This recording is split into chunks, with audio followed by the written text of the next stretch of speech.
이번엔 저희가 준비한 다음 이슈입니다. 자연스럽게 대선 이야기와 함께 윤석열 전 총장과 관련된 행보에 대한 뉴스도 살펴보겠습니다. 윤석열 전 총장이 퇴임 후 첫 공식 행사에 사전 예고를 하고 참석하겠다고 밝혔습니다. 어떤 행사일까요? 오늘 퇴임 후 첫 공식 행사 공개적으로 예고를 하고 참석을 한다고 합니다. 독립운동가 우당 이회영 선생의 기념관 개관식에 참석을 한다고 하는데 그 우당 선생의 증손자가 윤 전 총장의 친구 이철호 연세대 로스쿨 교수라고 해요. 자, 이 교수는 윤 총장이 어렸을 때부터 우당의 장남인 이규학 독립운동가의 말씀을 직접 들으며 꿈을 키워왔다. 우당을 친증조부처럼 여기며 공경해왔다라고 윤 전 총장의 어떤 참석 이유에 대해서, 동기에 대해서 설명을 했습니다. 이재명 기자, 조금 더 자세히 좀 설명을 해주시죠. 우당 이회영 선생의 기념관이 열리나 봐요? 예, 오늘 이제 우당 기념관이 오늘 개관을 하는데 그 자리에 참석을 하겠다 이렇게 공개 일정을 밝힌 겁니다. 그렇게 되면 3월 4일 퇴임 이후에, 그러니까 검찰총장에서 퇴직한 이후에 4.7 재보궐선거 사전투표 때 일정을 공개한 것 이후에 이제 어떻게 보면 두 번째 공개 일정을 이제 밝힌 거죠. 근데 이제 그 공개 일정 자체가 뭐 선거야 이제 어차피 사전투표니까 그렇다 치더라도 바로 이제 우당 이회영 선생이라는 굉장히 대한민국 대표적인 독립운동가의 기념관을 찾는 것으로 행보를 시작한다. 저는 그것이 굉장히 주는 메시지가 있다고 생각합니다. 그러니까 지금 뭐 여러 책을 통해서 본인이 뭐 보수주의 이런 얘기를 했었지만 어쨌든 시장 보수, 안보 보수에 있어서 굉장히 안보 쪽에 안보의 쪽을 강조하는 그런 메시지를 최근 냈죠. 현충원 가서도 조국에 희생한 분들이 분노하지 않는 나라를 만들겠다. 이렇게 굉장히 다분히 대선적인 메시지를 냈는데 그러니까 오늘 이제 공개 행사에서 어떻게 보면 또 한 번의 육성 메시지가 나오겠죠. 사실 지난번 4.7 재보궐선거 때는 특별한 메시지가 없었는데 지금까지 많은 언론이나 또 특히나 여당에서 이제 많이 제기하는 게 왜 직접 얘기하지 않느냐. 자꾸 간접화법으로 사람들을 통해서 전원만 전해질 뿐이고 왜 본인이 직접 얘기하지 않느냐 이러는데 오늘 이제 어떤 메시지를 내는지 굉장히 예의주시해서 지켜볼 필요가 있지 않나 싶습니다. 오늘 미리 예고되고 언론 취재진도 많이 동석을 할 텐데 여기서 육성으로 직접 본인이 목소리를 낼 수도 있다라는 관측. 왜냐하면 여권에서 왜 직접 메시지를 하지 않느냐. 비겁하다라는 지적이 있었기 때문입니다. 특히나 방송인 김어준 씨도 한마디 했습니다. 이렇게 얘기했다는군요.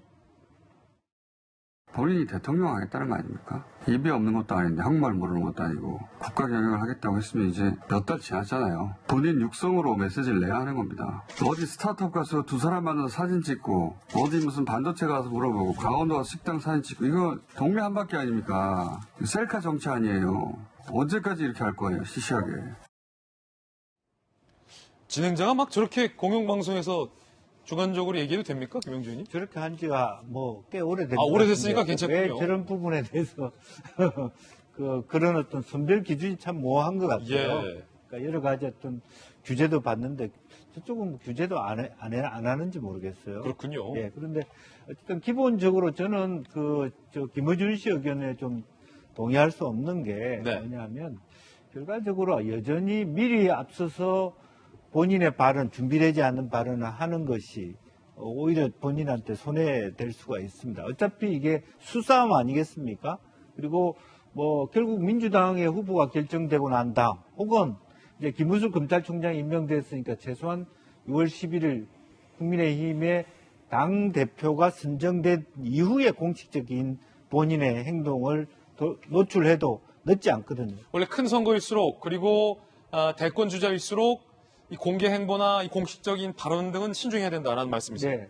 그리고 뭐 전략적으로 미리 어떤 그런 얘기를 많이 해서 주도한다고 해서 약간의 어떤 본인의 어떤 지지율의 차이가 있습니다만은 그 뒤를 이들 만한 보수 후보자가 텅 비어 있어요. 사실. 아까도 뭐 홍준표 의원도 불만스럽게 생각할 정도로 뭐 다 5% 미만이면 자기하고의 차이가 아무리 자기 지지율이 떨어져도 15% 이상 차이 나는데 혼자서 그걸 지키기 위해서 여러 가지 준비 안 된 발언을 하는 그 한마디가 자기 지지율을 더 깎아먹을 수 있기 때문에 그렇게 조급해 할 필요 없고 아마 전당대회가 끝나면 자연스럽게 준비된 팀, 지금 현재 이제 준비하기 위해서 1차적으로 공보팀을 준비한다고 하니까 공보팀과 함께 또 치열하게 여러 가지 자기 어떤 정책과 관련된 스토리 작업을 하겠죠. 스토리 작업이 현장에서의 메시지를 내는 것인데 그 자체가 저는 나쁘지 않다고 보는 겁니다. 자, 그렇다면 오늘 공식적으로 예고하고 참석한 행사에서 본인이 육성으로 메시지를 낼 가능성도 있다고 보십니까? 그거는 있죠. 그것은 지금까지 안 냈으니까. 우리의 아마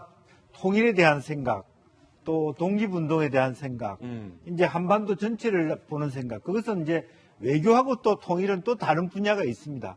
그러니까 유해영 선생의 삶이라고 하는 건 자기 재산을 다 처분하고 중국 가서 청산리 전투에 말하자면 무기를 다 대해주는 어떤 그런 어떤 헌신 정신. 우당 선생의 삶이라는 네, 그런 거였다. 이제 그런 것이 갖고 있는 어떤 민족의 그 독립과 또 그 중국이라고 하는 지점이 지니고 있는 역사성들도 이해하겠다는 거 아닙니까? 그것은 나중에 이 말하면 윤석열이 대통령이 됐을 때 한반도의 평화 문제, 동북아 문제를 어떤 관점에 볼 것인가 훨씬 더 유연하고 진보적 관점에서 볼 수 있다는 것을 얘기하는 것이죠. 아, 그런 의미가 지금 이 우당 선생의 기념식 개관에도 들었을 수 있다. 저는 그렇게 생각합니다. 야, 상당히 흥미로운 분석입니다.